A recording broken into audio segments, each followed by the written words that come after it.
Hey guys, how's it going? Welcome to my video. Okay, so I am going to do this video and give you guys some troubleshooting steps if you guys have the same issue that I had a couple days ago. I did get the problem fixed. Just want to tell you guys what I did to fix this issue, which was a crank but no start situation. All right, so basically I was at Walmart and parked my car, went to Walmart and spent about an hour there, came back out and tried to start my car, and my car cranked but it did not start. It kept on cranking but it did not start.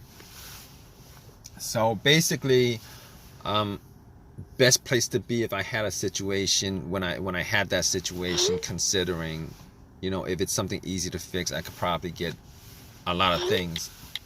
But anyway, I cranked it a couple of times. It kept on cranking. It kept on cranking. Didn't start up. Didn't crank over. So first thing that came to my mind was it's probably the battery, right? Haven't changed the battery for a couple years. Probably the battery. I haven't actually touched the battery for a couple of years. Haven't changed it. It was, you know, there's probably corrosion. But here's the thing about it. It was a strong crank.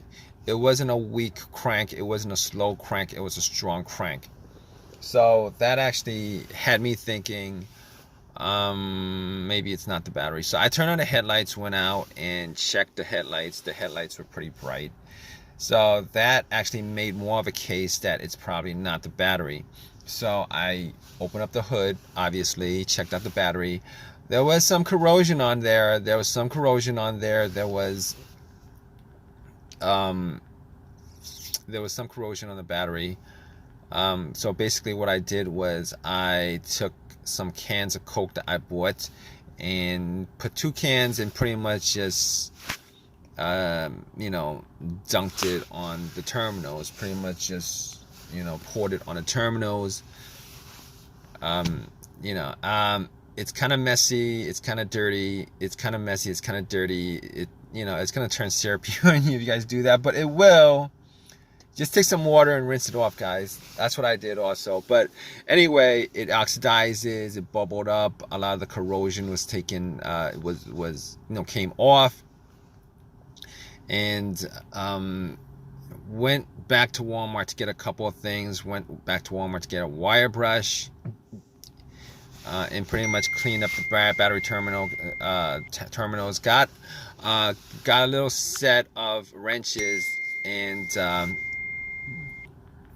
but I probably, you know, probably didn't need to do all that because I actually have a power pack to test that out. Thinking about it right now. But anyway, I cleaned it up. Try to crank it. It cranked. I mean, the crank might have been a bit stronger, but it cranked. Just didn't turn over. So I was like, all right, I forgot that I had the power pack in the back, but took the power pack out, popped it on, and try to turn it over. It cranked. It did not turn over. So at that point, I was like, okay, probably, I'm like, at that point I was 100% sure it wasn't the battery, considering considering the cranks were strong. It kept on cranking pretty strong, and putting the power pack on there, it should have just started up. It did not start up. So at that point I was like, I can rule out it's not the battery. All right. As far as the wiring on the battery, I could rule out that it wasn't the wiring on the battery either, because I actually did check out the ground wire. The ground wire is a negative cable, guys. For the most part, the ground wire is just connected to the frame of the car. I looked at the ground wire just to see whether there was any kind, whether it was loose, rusted, anything like that. It wasn't. It was very tight onto the frame, connected. There was no frayed wiring or anything like that. So I was like, okay. Okay, it's not probably not the wiring, probably not this. Okay, so I'm ruling out things at that point. All right, I'm ruling out the battery, I'm ruling out the wiring, and on top of that, I ruled out the alternator. The alternator wasn't really in you know what I thought it was causing it anyway, considering you know, it cranked up pretty strong. And cranking up pretty strong means that the battery was pretty strong. And when I put the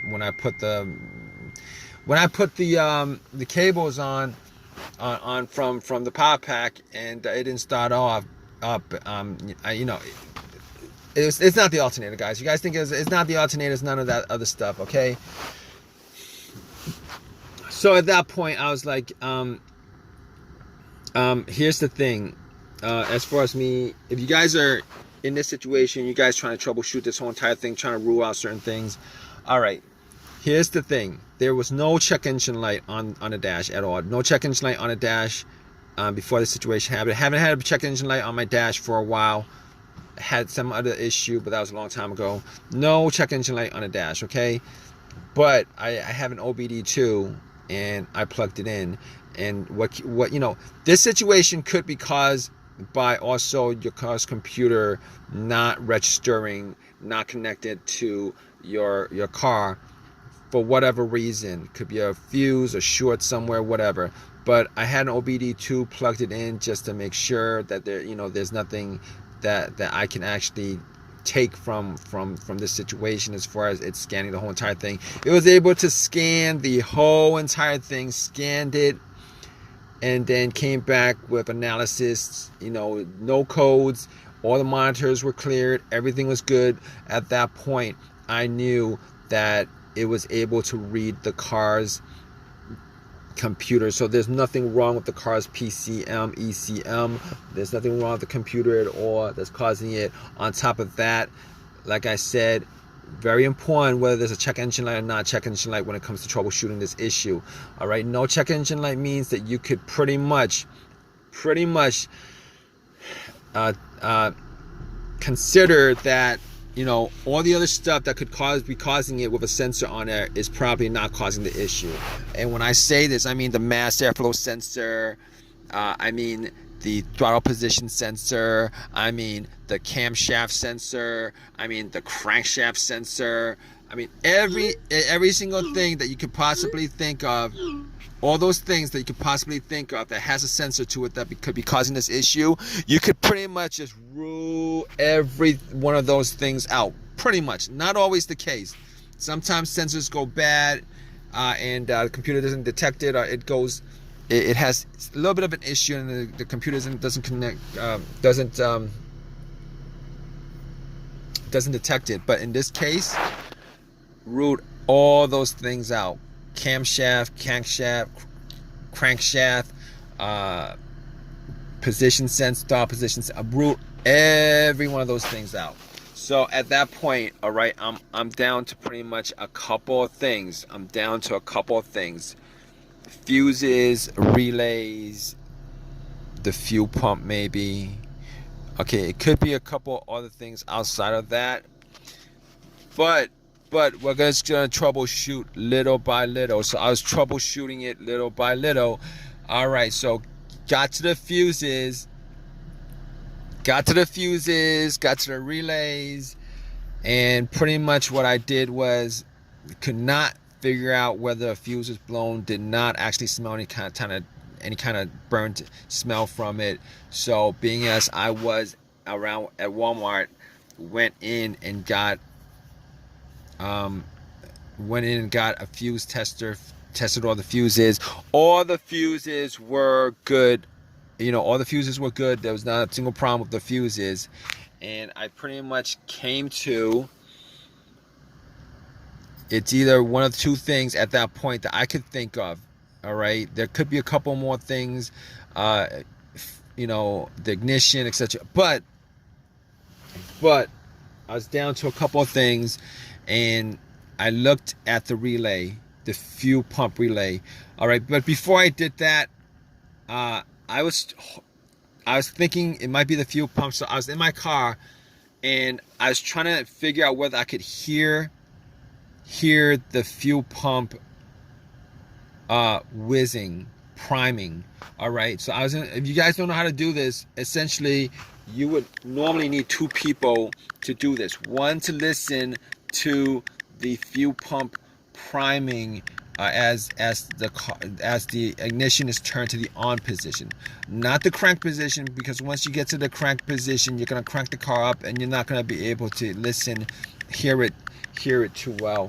All right, so basically, I had, it was just me there, so I was sitting in the car and I turned it onto the on position, trying to hear whether there was a whizzing sound. All right, normally you will want somebody to turn on to the on position while somebody has the gas cap off, and you're listening to hear whether there's a motoring sound, motor sound, a motor sound. I couldn't do that. So I was listening, trying to hear it, and got to, I couldn't detect it at all. I could not detect it at all. Detect the sound at all. So at that point, I was like, oh, okay, all right, we're gonna just swap out some relays. So I looked at the fuel pump relay, and I noticed that there was another relay that was the same. I'm not sure exactly where that relay actually, what component of the car that relay was for. Popped that relay out, popped it in, popped the relays out of the fuel pump, popped that relay out, swapped it. Swapped it. Guess what? It cranked over. Easy fix. Because if it didn't crank over, I would have been sure that it was the fuel pump that was the problem, but it cranked over, guys. So pretty much at that point, I knew it was the relay that what needed to be swapped out. Drove it to an AutoZone, got the relay, and pretty much just swapped the right one back, and threw away the bad relay, popped in a new one, and haven't had any issues since, guys. So if you guys are in this situation and you guys are looking for some troubleshooting tips on stuff like that, okay, just pretty much do what I did as far as troubleshooting each of those components. Hopefully you don't have a weird situation where it's some pretty crappy situation where it's a computer issue and the computer's not connecting to your car, which comes up every once in a while, or maybe even a fuel pump issue where you need to swap out a fuel pump, which is a lot more expensive than a relay. But I hope this has helped you guys out. If you guys like this video, please leave a comment in the comment section. Please subscribe. Please give me a thumbs up. Thanks. All right, guys, take care.